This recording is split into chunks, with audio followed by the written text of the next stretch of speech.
Bonjour Vivi. Bonjour Yolande, merci pour ton invitation. Alors je vous présente Vivi qui est praticienne Reiki. Elle va vous expliquer son activité parce que c'est très important de savoir en fait ce que c'est donc praticienne Reiki. Donc je te laisse la parole Vivi.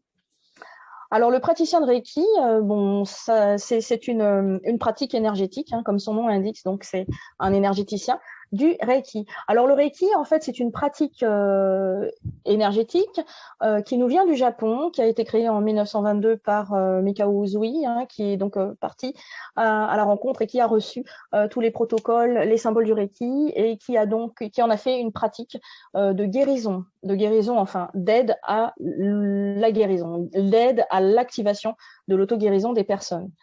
Voilà. Merci beaucoup. Donc voilà, vous savez pas tout, mais vous savez quand même une partie de l'activité donc de Vivi. Vivi qui est à Paris, hein, c'est ça? Tu es dans la région parisienne? Alors, je suis en région parisienne, oui, effectivement. Mais bon, j'espère pouvoir bouger hein, très bientôt. Je bouge déjà, mais bon. Tu bouges déjà, parce que quand on voit, tu fais pas mal de choses, hein. Tu es très active, c'est bien, c'est ce qu'il faut. Et beaucoup avec la nature, donc ça, c'est très important. La connexion avec la nature, c'est quelque chose de primordial parce que nous sommes la nature est en nous, elle fait partie de nous. Alors c'est vrai que nous, dans les villes, dans les sociétés plutôt sociétés occidentales, on va dire, on s'est vraiment largement déconnecté parce qu'on a un style de vie, un rythme de vie, des contraintes, du stress, etc., qui nous ont presque fait oublier ça. Mais la nature nous rappelle. La nature nous rappelle et il est important pour nous de justement prendre le temps et de se poser, de pouvoir méditer, Voilà. mais aussi de pouvoir prendre soin de soi, de prendre le soin d'aller se connaître, d'aller à la rencontre de soi-même. Voilà. Donc, comme elle disait tout à l'heure, Vivi, on va parler de la méditation, parce que c'est très important. Enfin, je ne sais pas si voilà, les personnes qui ont visionné cette vidéo-là, c'est vrai que la méditation, c'est très important, mais vous avez pu entendre par moments parler de méditation, mais la méditation, c'est pas... Vivi va nous en parler, mais Vivi, dis-moi, la méditation, est-ce qu'on peut dire un autre mot que la méditation? Parce que c'est vrai que ça peut être des fois, la méditation, ça peut être vu comme un large panel de faut méditer en groupe et tout. Est-ce que tu peux dire quelque chose sur... Alors, c'est vrai qu'il y a des gens à qui ce mot-là fait peur, mais je pense que c'est le mot qui peut représenter le mieux cette activité. La méditation est à la portée de tout le monde, bien évidemment. Pas besoin de faire bac plus 10 pour pratiquer la méditation. Bon à savoir, c'est que en méditation, la notion d'échec n'existe pas. Et justement, pour faire le lien avec le Reiki, puisque c'est vrai, oui, je suis praticienne de Reiki traditionnelle, donc ce qui est donc la pratique japonaise dont je vous parlais tout à l'heure, qui est donc une technique de canalisation de l'énergie par le praticien. Donc, il canalise le Reiki, c'est l'énergie universelle de vie. Il la canalise pour pouvoir la distribuer, la retransmettre du moins aux personnes. Et dans quel but? Dans le but d'aider la personne à activer son processus d'auto-guérison. Le praticien de Reiki n'est pas un magicien, c'est un énergéticien. Une magie s'opère bien évidemment à condition que la personne le veuille. Et pourquoi je reviens sur ça par rapport à la méditation? Parce que c'est important et c'est lié. Parce qu'il faut savoir que le Reiki, c'est 50% de pratique et 50% de spiritualité.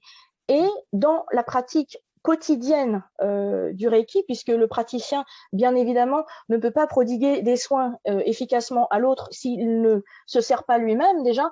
Donc, nous avons une pratique quotidienne, journalière, et nous avons effectivement la méditation Gassho, qui est une méditation japonaise.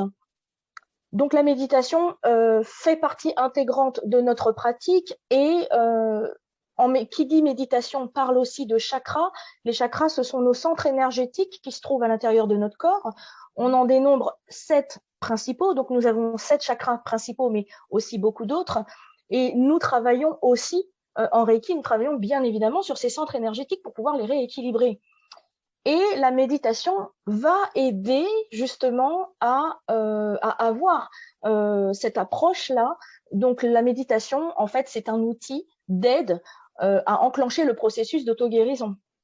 Si on doit expliquer à quoi sert et qu'est-ce que c'est la méditation, c'est un exercice spirituel qui nous permet d'avoir le contrôle du mental en vrai, parce que c'est vrai que dans notre vie au quotidien, dans notre vie occidentale, hein, on est beaucoup stressé et c'est notre mental qui prend le dessus. Hein. Donc, l'exercice de la méditation va nous permettre non seulement de gérer les pensées, mais de gérer les émotions, de gérer le stress.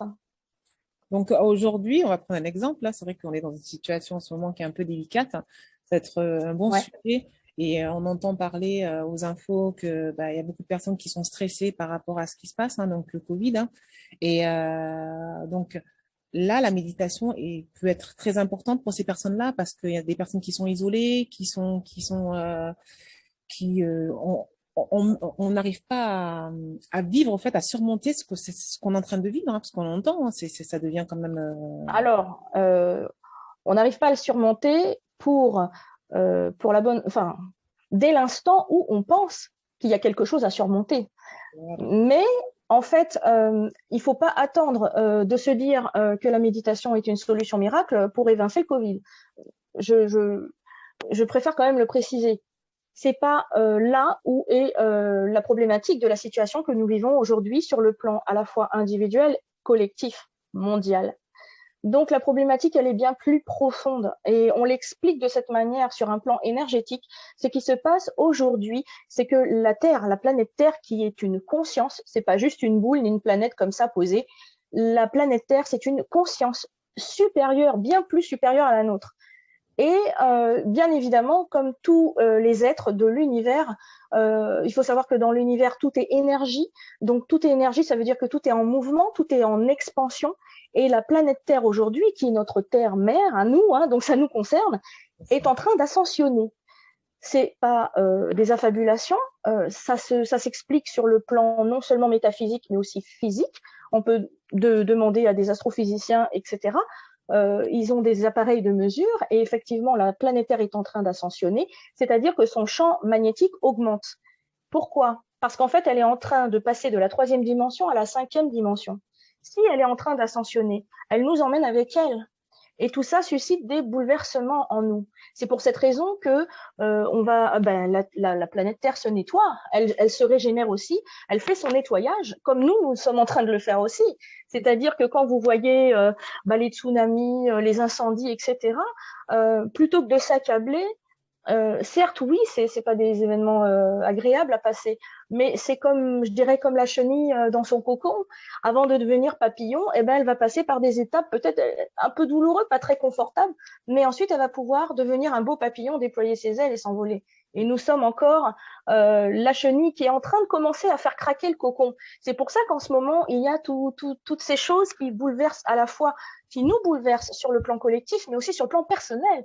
Je suis prête à parier que la plupart des gens qui écouteront cette vidéo pourront témoigner et se dire que, on va peut-être faire abstraction de l'année qui est passée, mais en tout cas, cette année 2020, elle a été vraiment très puissante sur le plan énergétique, cosmique, et même sur le plan personnel, hein, individuel de chacun de nous. Je suis sûre que les gens vont pouvoir témoigner que leur vie a été bouleversée, chamboulée. En tout cas, il y a des choses qui se passent. Il y a beaucoup de choses qui bougent dans les vies des gens. Et ça trouve cette explication justement dans cette montée d'énergie, dans cette ouverture de conscience que nous avons, et d'où, bien évidemment, cette recrudescence et de l'intérêt que les gens vont porter à ce que j'appelle, non pas les médecines alternatives, mais les médecines originelles. Parce qu'il faut savoir que les gens, à l'origine, se soignaient grâce à l'énergie et grâce aux plantes. Et nous y revenons, et vraiment, c'est une très bonne chose. Tout à fait. Merci. Alors, dis-moi, donc, méditer, qu'est-ce que ça peut apporter à une personne de méditer? Donc, après, je ne sais pas s'il faut méditer tous les jours, mais au moins une fois par semaine. Qu'est-ce que ça peut apporter à une personne de faire de la méditation? Bon, déjà, un accompagnement, Alors, on ne peut pas méditer. Enfin, moi, personnellement, il faudrait que j'ai un accompagnement pour pouvoir voilà, faire de la méditation. Peut-être tu me couperas, peut-être qu'on n'est pas obligé, on peut faire la méditation aussi seul. Ça, c'est important de savoir ces choses-là. Alors, je dirais qu'en méditation, c'est comme dans tout le reste, chacun a son propre chemin. Et puis, à la limite, je dirais même que c'est pas un passage obligatoire. Si vraiment on ne se sent pas du tout à l'aise avec cette pratique, il y a d'autres choses dans lesquelles on va pouvoir s'épanouir et aller quand même à la rencontre de soi. Puisque le but de la méditation, c'est d'avoir ce moment avec soi et de se sentir non seulement en connexion avec soi-même, mais aussi en connexion avec l'univers, avec la nature, avec tout ce qui nous entoure. La pratique de la méditation va nous permettre bien de gérer le stress, hein, de canaliser ses pensées. Les pensées ne sont pas nos ennemis, mais simplement, et on a besoin de la pensée pour créer. Donc, les pensées ne sont pas nos ennemis, au contraire, ce sont des outils formidables que nous avons à notre portée. Bien souvent, j'entends des vidéos de ci, de là, où en gros, les gens veulent partir en guerre contre le mental. Mais le mental est un outil. Si nous l'avons, c'est bien parce qu'il est là pour nous servir. Mais par contre, nous ne devons pas dépendre de lui. C'est un outil qui se met à notre service et pas l'inverse. Donc, en quoi est-ce que la méditation, comment commencer la méditation? Je dirais qu'à chacun de trouver son créneau. Vous allez pouvoir trouver des vidéos même sur YouTube ou d'autres plateformes des méditations guidées ou sinon des musiques. Ou te suivre aussi. Comment? J'ai dit te suivre aussi. Ah oui, oui, c'est sûr. Bon, oui, c'est sûr, c'est sûr. J'ai aussi une chaîne YouTube, c'est vrai, où je fais des vidéos à thème et à la fin des vidéos, je fais toujours des petites séances de méditation. Ça, je l'ai fait quand même pendant un certain temps. Alors ça, c'est surtout sur ma page Facebook, Vivizen Positive, qui aujourd'hui est un petit peu hors sujet puisque Facebook m'a bloqué l'accès à cette page, mais j'essaye de tout faire pour la récupérer. Ceci dit, il y a quand même la chaîne YouTube Vivizen Positive. Donc, bah oui. Pourquoi alors pourquoi j'ai fait ça? Parce qu'en fait, j'ai senti qu'effectivement, par rapport aux événements qui se produisent déjà depuis mars de l'année dernière, j'ai senti qu'il y avait un grand besoin. Je le sentais dans les énergies, je le sentais dans mon entourage, je le sentais dans mes contacts. C'est vrai que j'ai aussi, on va dire, une vie dans la musique. Et même parmi justement les artistes ou les collègues de radio, etc., qui venaient à moi et me dire mais Vivi, comment tu fais pour être positive comme ça? Franchement, ce truc-là, toi, te fait pas peur et tout et tout. Mais c'est la peur justement, notre pire ennemi, je dirais même. Ah. Donc, comme nous avons des chakras, nous avons une échelle émotionnelle et il y a des émotions à énergie basse et des émotions à énergie haute. Et sans vouloir faire de détails cette fois-ci, mais c'est vrai que c'est un sujet très passionnant, l'échelle émotionnelle. Ça nous permet de connaître aussi beaucoup de nos sensations, de nos réactions et de nos émotions. En tout cas, sur l'échelle émotionnelle, il faut savoir que la peur est donc l'émotion la plus basse et donc qui va générer toutes les situations de stress, de dépression, d'anxiété. La jalousie, par exemple, est aussi une émotion générée par la peur. C'est la peur qui nous pousse à tout cela. Et la peur génère des maladies, puisqu'à force de nourrir ces émotions-là à énergie basse, eh bien forcément, les émotions se cristallisent au bout d'un moment dans la matière et viennent s'incruster dans le physique et se localiser en fonction de l'émotion que nous ressentons. Elles vont venir se localiser à certaines parties du corps et se manifester de manière plus ou moins grave en fonction de la gravité de la situation et de nos réactions par rapport aux émotions et aux informations que nous avons de l'extérieur. D'où l'intérêt justement d'aller peut-être des fois, alors oui, pratiquer la méditation, mais c'est là où l'énergéticien, quel que soit le praticien, va pouvoir venir, en tout cas vous aider à rééquilibrer l'énergie vitale en nous. Oui. Et la méditation va nous aider à gérer les émotions, justement. C'est là où nous en venons.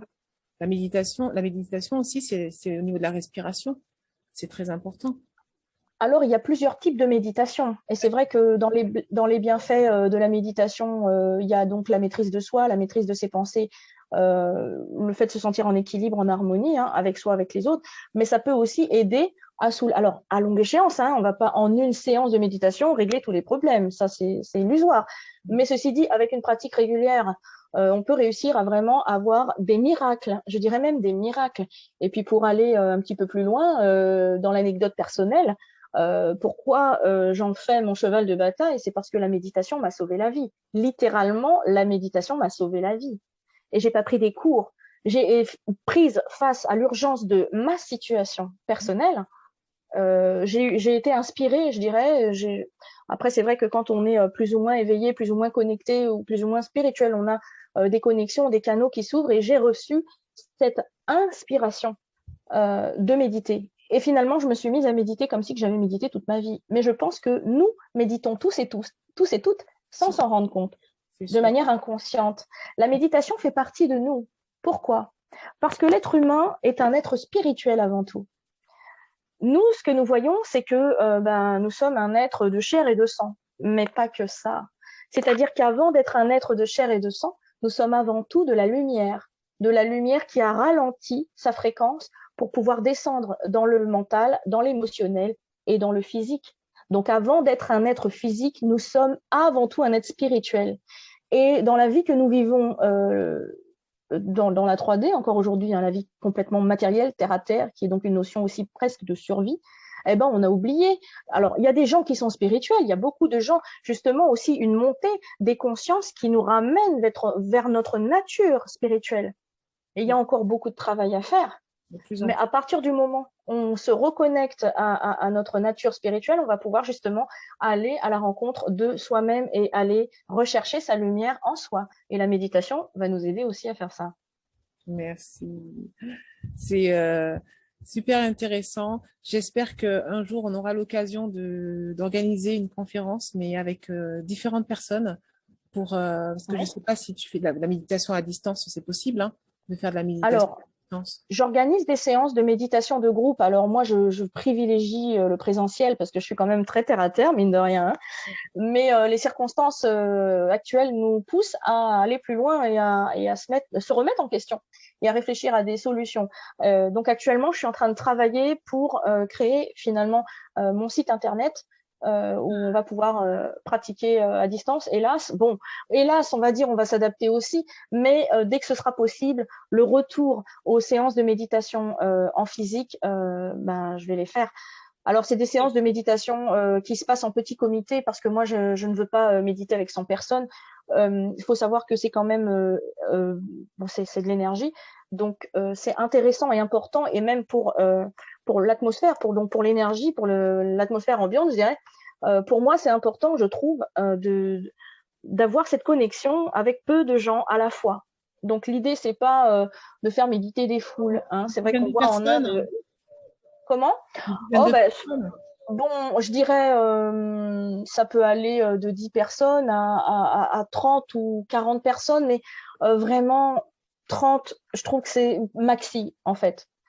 Après, s'il y a 40, il y a 40, hein, je vais pas fermer les portes. Mais je veux dire qu'idéalement, quand j'ai des groupes de 10 personnes, j'adore. Quand j'ai des groupes de 15 ou 20 personnes, c'est super aussi. Mais 30, vraiment maxi, c'est bien.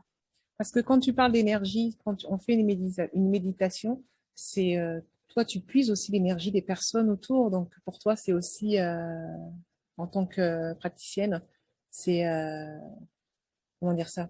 C'est une fatigue aussi, parce que l'énergie, c'est ça. Hein. Énergivore. Voilà, c'est ça. Alors, ce qui est énergivore, c'est même pas le fait d'imprégner les énergies des autres, parce que chacun, effectivement, vient avec ses problématiques, ses stress, etc. Alors, si nous, éponge émotionnelle, on capte tout ça, je te dis pas, à la fin de la journée, tu rentres chez toi, tu es fatigué. Mais dans tous les cas, c'est énergivore. Donc, c'est très fatigant. Moi, je me vois des fois, après certaines séances, je vais pas dormir, mais je vais vraiment être fatiguée, je vais être incapable de faire quoi que ce soit le reste de la journée. Si je fais une séance le matin, la journée, je suis KO. Hein. Faut rien que je compte faire d'autre. Mais ça aussi, le praticien doit apprendre à le gérer. Et ce qui est en fait, ce qui est surtout énergivore dans l'histoire, c'est même pas le fait de capter les énergies des autres, c'est le fait de donner beaucoup de soi.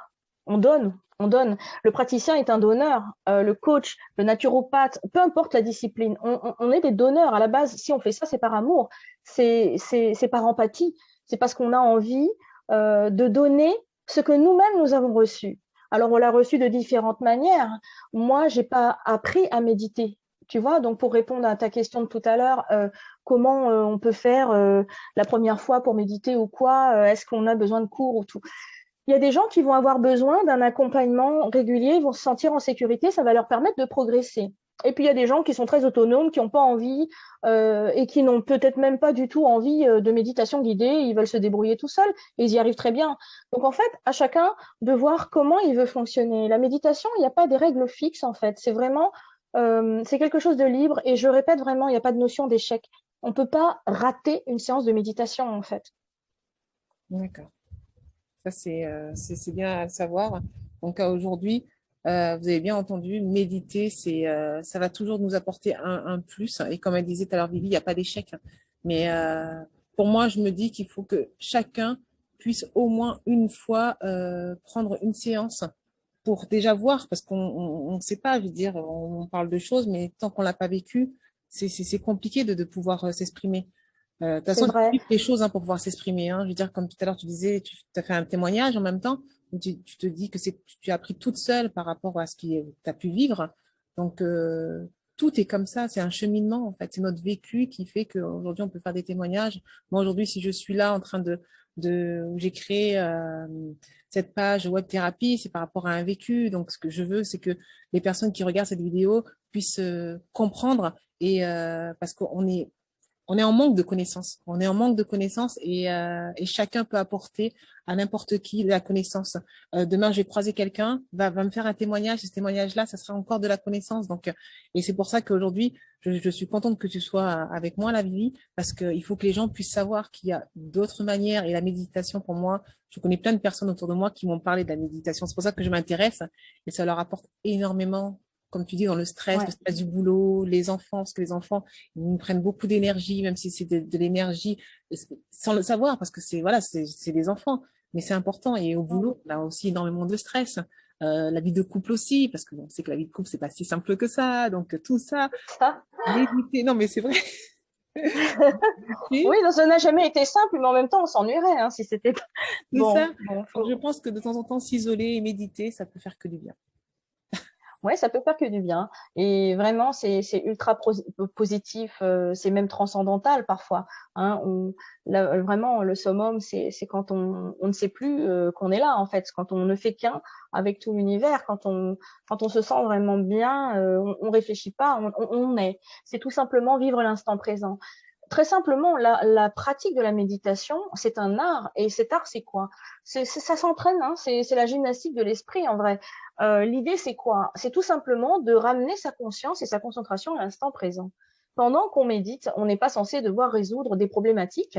Alors, attention, méditer, ça ne veut pas dire qu'on ne va pas penser. Pendant la méditation, on aura beau être concentré sur sa respiration ou faire de la méditation, quelle que soit la forme de méditation. Parce qu'il y a de nombreuses pratiques méditatives sous plusieurs formes. On peut méditer de différentes manières. Hein, je ne sais pas après si tu veux qu'on parle de ça. Mais en tout cas, l'idée, c'est de ramener toujours de se recentrer dans l'instant présent. Il va y avoir des pensées. Forcément, je ne sais pas si tu fais même un quart d'heure de méditation, il va y avoir forcément à un moment ou à plusieurs moments, a fortiori, des pensées qui vont venir traverser ton esprit. À ce moment-là, le méditant, surtout le débutant en méditation, n'a pas à s'incriminer ni à s'affubler en disant « Ah, ça y est, j'ai raté, j'ai pensé ». Non, la pensée fait partie de nous. Donc, quand une pensée arrive, on n'est pas là pour résoudre les problématiques que la pensée nous propose, hein, puisqu'elle va sûrement revenir encore nous apporter d'autres choses. Tout simplement, on l'observe. L'essentiel, c'est de l'observer. Pendant la méditation, hein, on prend conscience que la pensée est là. Au moment où on en prend conscience, tout simplement, quelle que soit la nature de la pensée, que ce soit, bah, tiens, tu as oublié sur ta liste de courses telle et telle chose, on ne résout pas la problématique. Tout simplement, on raccompagne avec bienveillance la pensée et je m'occuperai de toi plus tard. Et on se recentre donc soit sur la respiration, si on a choisi la respiration comme objet d'observation, ou peu importe, en tout cas, on se recentre dans l'instant présent et tout est OK. Merci.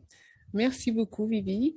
On fera une autre vidéo où on présentera les différentes méditations parce que je pense que c'est quand même voilà, important de savoir comment méditer et surtout faire, voilà, comme tu dis, la respiration. Je pense qu'il y a peut-être différentes manières. Donc, tu l'expliqueras sur une autre conférence. Et surtout, bah, n'hésitez pas Ouais. à contacter donc Vivi si vous souhaitez avoir plus d'informations ou même avoir une séance hein, de méditation avec elle. Donc, vous aurez ses coordonnées sur la fin de la vidéo. Vous aurez tous ses coordonnées, vous aurez les liens de YouTube aussi si vous voulez la suivre. C'est très important de la suivre, vous allez voir, elle est très, très intéressante. C'est là, ça va évoluer, t'es là. Voilà. Merci beaucoup, Vivi. Est-ce que tu as quelque chose à dire? Ah ben, écoute, merci. Je suis très ravie d'avoir pu échanger cet instant avec toi. J'espère en tout cas que ça aura suscité les envies chez certaines d'entre nous de pouvoir pratiquer la méditation, de pouvoir commencer en tout cas pour ceux qui ne l'ont pas fait. Bon à savoir aussi, c'est que les praticiens hein, ou les conseillers ou coachs ou profs, appelez-les comme vous voulez, de méditation, sont là aussi pour vous rassurer. Pour la plupart du temps, c'est vrai que j'ai eu des personnes qui sont venues méditer pour la première fois avec moi. Et bon, au début, ils se sont dit bon, bah je sais pas. Ils étaient vraiment un peu embêtés et je les ai rassurés. Je leur ai dit non, il n'y a vraiment pas de stress, on y va tranquille. Tu n'as rien à faire, juste sois là, sois présent et on va se laisser aller. Et du coup, je fais des méditations guidées et ces personnes-là, elles sont toujours très très contentes. Elles sont même étonnées d'avoir pu faire ça. Donc c'est vraiment à la portée de tout le monde. Bon, je dis toujours bah, à chacun de trouver son créneau, son activité. Ça peut être un sport, ça peut être le qigong, ça peut être peu importe. Mais c'est vrai que la méditation, en tout cas, est à la portée de tous, de toutes. C'est une pratique que l'on peut faire partout. Et après, en vraiment en accumulant hein, l'expérience, eh bien, on se rend compte on peut méditer même 30 secondes. On peut méditer en faisant du jardinage, on peut même méditer, on va dire, bon, je conseille pas trop dans la voiture, mais ça peut arriver. C'est sûr, On peut c'est sûr. méditer même 10 secondes au feu rouge. Bon, vaut mieux éviter, sinon on va se faire Évite aussi, klaxonner. Mais hein. Bon, on va dire qu'on peut de temps en temps, ce qui est important de méditer, c'est au bureau. Pour des personnes qui ont des boulots qui sont assez stressants, on peut prendre un moment. Si les chefs d'entreprise m'entendent, ils vont dire celle-là, c'est pas grave. On peut de temps en temps en méditer, c'est important. Même juste fermer les yeux. Je sais que moi, de temps en temps, je ferme les yeux, je prends une respiration et je sais pas qu'est-ce et qui ça se fait passe. du bien. Ouais, ça fait du Mais bien. oui. Juste en fermant les yeux, on sait pas, on est dans le noir total et ça fait un bien fou, hein. Alors, les chefs d'entreprise, il y a beaucoup d'entreprises maintenant qui organisent pour leurs employés ce genre de choses, hein, des cours de yoga, de méditation ou autres, justement pour bah, prendre comme à l'exemple du Japon, hein, parce que ça se fait déjà depuis longtemps au Japon, parce qu'ils ont aussi beaucoup de stress là-bas, hein, la vie de la ville, c'est pas évident. Donc du coup, ben, je pense qu'on a récupéré ça aussi un petit peu de chez eux. En tout cas, les entreprises s'intéressent de plus en plus, non seulement à la méditation, au yoga, mais aussi aux soins énergétiques. Moi, je connais une entreprise dans le 02 qui justement fait appel à mon maître Reiki, qui est aussi praticienne de Reiki, qui va dans les entreprises ou même les hôpitaux faire des soins. Voilà. Ah, ah ouais, ça c'est assez intéressant, c'est à développer parce que c'est vrai que ça peut apporter tellement en fait de bien-être aux employés. Ouais, tout C'est vrai à qu'on fait. prend pas le temps de se poser, on enchaîne et ça, je pense que des fois, des micro-pauses peuvent vraiment faire de sorte que l'employé se sente beaucoup mieux et qu'ensuite, après, il puisse repartir, mais avec une énergie, une peps. Mais et non, mais c'est vrai que c'est important. C'est très, très important. Exactement. Et je tiens quand même à préciser que c'est pas la longueur de la méditation, c'est pas le temps qui compte. On peut méditer pendant 2 heures et ça va être un fiasco. Même s'il n'y a pas de notion d'échec, mais quand même, ça sert à rien de s'acharner à vouloir méditer 1 heure ou 2 heures tout d'un coup. Il y a des gens qui vont avoir besoin juste de 5 minutes et ça va vraiment les régénérer.